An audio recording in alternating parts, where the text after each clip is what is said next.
Coach, big week for you. Any different kind of mentality going into this one than the last SEC game? I mean, our guys know it's a rivalry game. They know what's at stake. Most of them have been involved in this rivalry a lot longer than I have, so they're pretty focused. They're involved. I mean, every game for us in the SEC is big now, but obviously the Auburn game probably holds a little bit more weight, in especially all these kids that are from the area, our Alabama kids especially. What do you understand about the rivalry and how much do I understand about it? Yeah, and I mean, you better not lose the game. That's what I know about it. Shoot, even when one team's up and one's down, it's going to be a tight game. Fans are going to be into it. Fans care a little bit more about this one, I think. So I was here for the football. Although it was at Auburn this year, but you had the whole run-up the whole week leading up to it. So got a little bit of that in that. I was a fan for that one. Now I'm in the middle of this one. So I think it's kind of an important game. That's what I was going to ask. How much have you heard about that just from fans and also your players who've been a part of this? Yeah, I mean, obviously, we've got a lot of our guys are from Alabama. They know all about it. They are fully aware of what's at stake here. But, more than that, we're 1-2. Like, we're trying to compete to get back somewhere, in the thick of the mix here in the SEC. So it would hurt to go to 1-3.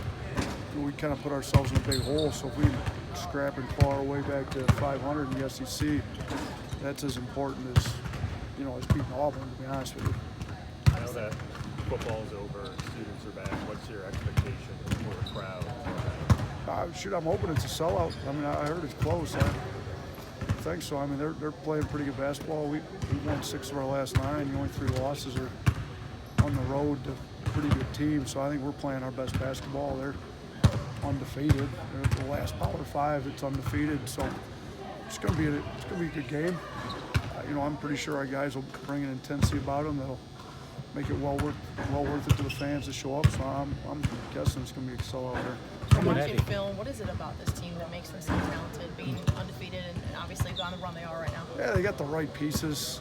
They can play big, play small. Wiley's in there for about 20 minutes, and when he's out, they're kind of a small ball, hard to guard, spread the floor. They got shooters. They got biggest thing, other than they're really skilled, but they play hard all the time. There's no dips in their effort, in my opinion. I think it's in every game, every play deal where they're bringing an intensity that we're starting to figure out, but they've been doing it here for a couple of years, and that's why they played in the Final Four last year. Schematically, are the two teams a lot alike or more different than we thought? We're more alike than maybe some of the other teams that we play, for sure. I mean, the fact that we both like to shoot a lot of threes and kind of play fast and spread, we're alike. Now they get into it a little bit different. They run some flex actions and some different types of stuff that we don't run, but when it comes down to it, they're trying to drive the ball, spray it out for threes. We're trying to drive the ball, spray it out for threes. So your initial sets may look a little different. After the sets break down, it's real similar basketball. how much does Auburn's run last year to the Final Four and obviously the undefeated streak right now, how much does it elevate this rivalry game going into it? Yeah, I mean, it's even if it wasn't Alabama-Auburn, I mean, if you've got an undefeated team coming in that played in the Final Four last year, it should be a huge game for your program. The fact that it is Auburn makes it that much bigger. So, yeah, all of it combined, biggest game on our schedule by far so far this year. So, yeah, it's big. What do you take face a team like this? Do you go harder in practice getting ready for it, or do you ease off so they don't get there in the game? It's a good point. So we had 3 days between games, so we played Saturday, game Sunday completely off. Monday was a hard one where we got after a little bit. Just we were off the day before, didn't play the following day. Today was a little, tried to keep it to about an hour 20.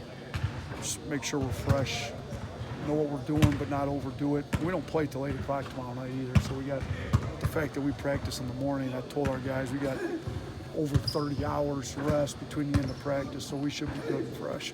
What do you take from last game, given that you shot so poorly from 3, but still were able to kind of hang in there? Yeah, I thought it was a positive. You try to find positives when you can. I thought our effort was good. I think the question had come up, can you win games when you don't shoot it well?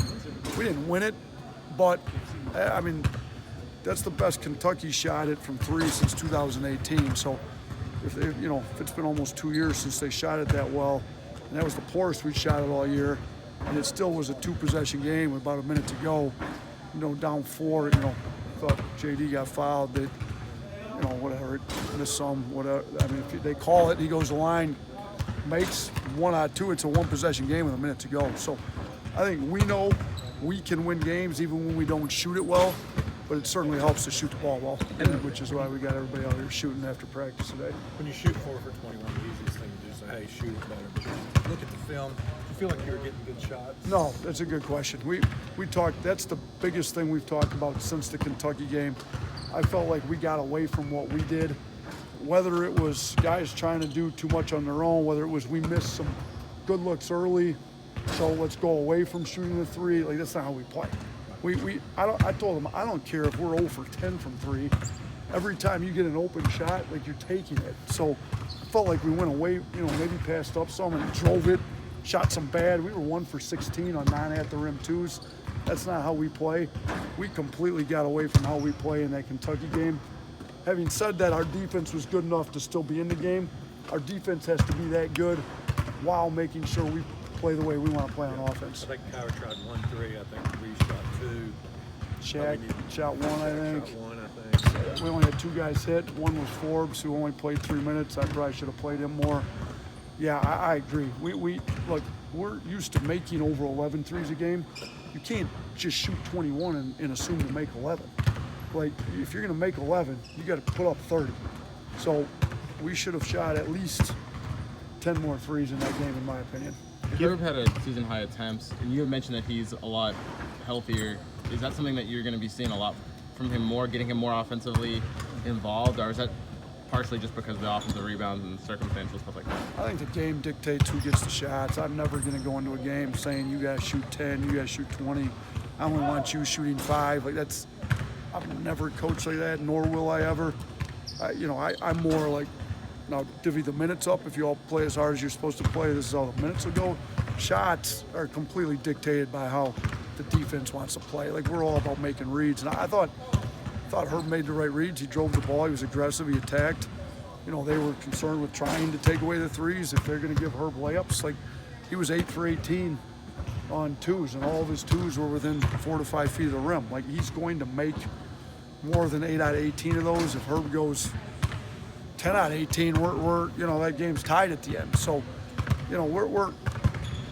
I think Herb getting healthier is helping us offensively. I think our offense will, it's going to keep coming, and him getting healthier is helping it. Given some of the issues on the road and the magnitude of it this game coming up, how nice is it to have this at home where you can kind of control it? You have the home environment a little bit.